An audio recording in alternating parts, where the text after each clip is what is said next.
Hey, how are you? Welcome to Applying to College with Trish.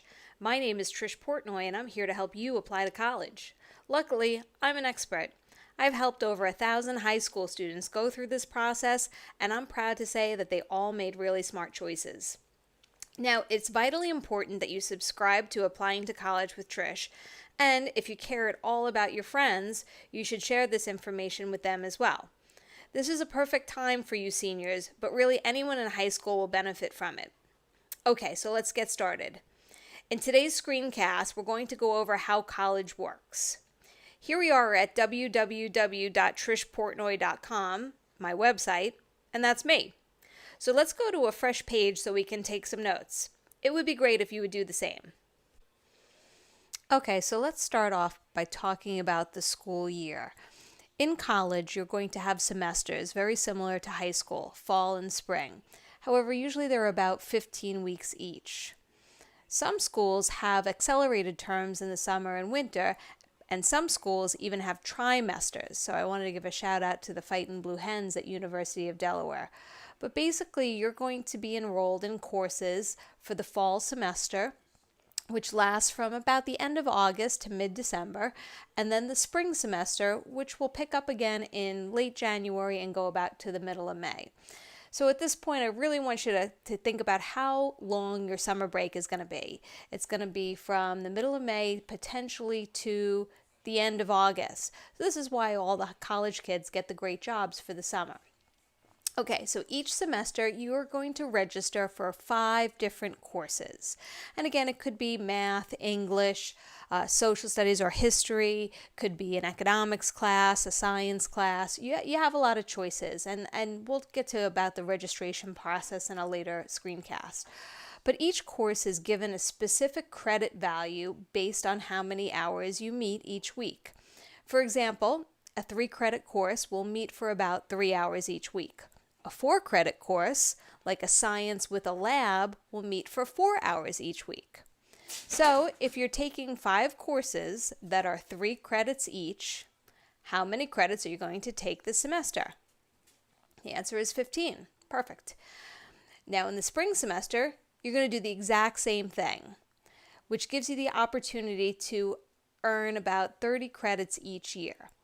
Now, I say approximately because you may be required to take a 1-credit library course, perhaps a gym course, or even a music course. It depends on your college's requirements for earning a degree. So this brings us to the topic of degrees, the ultimate goal of attending college. The first degree you may earn is an associate's degree, which takes about 2 years to complete. So my question to you is, how many credits are required for an associate's degree? Let's think about it. Freshman year, you're going to go to college for fall and spring. Each semester, you're going to earn 15 credits. Sophomore year, you're going to do the same thing. Fall and spring, 15 credits each. So if you total all those credits, an associate's degree is approximately 60 credits. Many community colleges or junior colleges specialize in the associate's degree, and there are many careers that only require a 2-year degree, such as bookkeeping, paralegal, nursing, automotive technology. It's not a requirement, but some students do prefer to earn their first 60 credits or their associate's degree at a local school, and that way they can save money, live at home, and then they can transfer to a 4-year college or university. So I just gave you a hint. At a 4-year college where you will earn your bachelor's degree, how many credits do you need to earn? Here you go. Fall, spring, freshman year.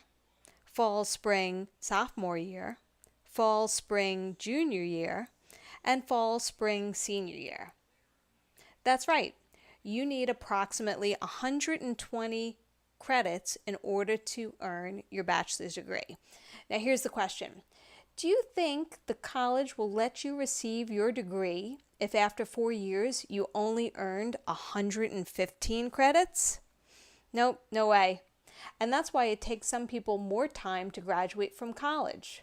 For some, it takes an extra semester, a year, 2 years, or 5 years. You earn the degree when you meet the requirements that your school sets forth in the course catalog or college handbook, and when earning the required amount of credits. Associate degrees and bachelor's degrees are considered undergraduate degrees, even though you just graduated high school.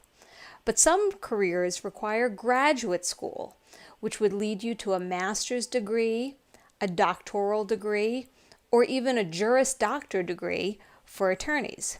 One point to consider is that if you need to attend grad school in order to be qualified for a specific career, remember to budget your money and resources wisely, as you may be in college for 5 to 8 years instead of the traditional 4. Now moving on to the day-to-day requirements of college. Your weekly schedule will play out something like this. Remember, you're registered for 5 courses, which are 3 credits, so they'll meet for 3 hours a week.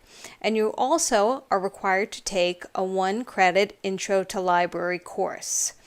So as you can see here on this chart, you'll be spending 16 hours a week in class. But you can also expect to spend at least 16 hours a week preparing, studying, and completing the assignments for these courses. As you can see, you'll have plenty of time for sleeping, eating, socializing, exercising, volunteering, etc. Don't forget about attending all your classes. It's really all about how you manage your time. What you can see here is that you'll be in class for 3 hours a day on Monday, but on Tuesdays, you'll be in class for 4 hours a week. That English class will really meet for an hour and a half because it's only meeting on Tuesdays and Thursdays. So each of those Tuesday and Thursday class are an hour and a half long. The Monday, Wednesday, Friday class are set up to meet for an hour because the 3 times will equal the 3 hours each week. We also threw in that library class, so that Tuesday you're going to be in class for 4 hours, and that's how we did the math. So 3 hours on Monday, 4 hours on Tuesday, 3 on Wednesday, 3 on Thursday, and 3 on Friday gives us the 16 hours for your 16 credits for the semester. Let me now take you to Lehigh University's official website. We know it's the correct website because the web address ends in .edu. Very similar to all other schools. In the process of completing your degree, you will be required to declare your major, usually by the end of sophomore year, the beginning of junior year. As you can see, by following the link to undergraduate studies programs, Lehigh has quite a few majors to choose from. But please be aware that not all schools offer all majors. Some schools are liberal arts colleges, some are business schools or artsy schools, and many are teachers' colleges. The big state schools will most likely offer all majors, but this is going to be an important area for us to research when we start looking at schools for you to apply to. And if you're curious to see how many college majors exist, go to your guidance counselor's office, your public library, or order your own copy of College Board's Book of Majors. It's a huge book, but it summarizes each major in just 1 or 2 pages, so you would never read the whole thing, unless you wanted to, if you were really bored or maybe there was a zombie apocalypse. Our last point is the minor, which is totally optional. It's just a way to declare a smaller concentration of studies in addition to your major. And most colleges offer a minor in the same fields that they offer majors. And again, remember, this is totally optional. It's a little additional feature that you can add to your college experience. Well, that's it. That's the foundation of college, the system, semesters, credits, courses, degrees, majors, and minors. I'm looking forward to continuing with this project, and I'm hoping that you have your binder and your notes, and when you come back to the next video, we're going to move through the steps in the application process. Please leave your question and comments below, #ApplyWithTrish, or tweet me at Trish Portnoy.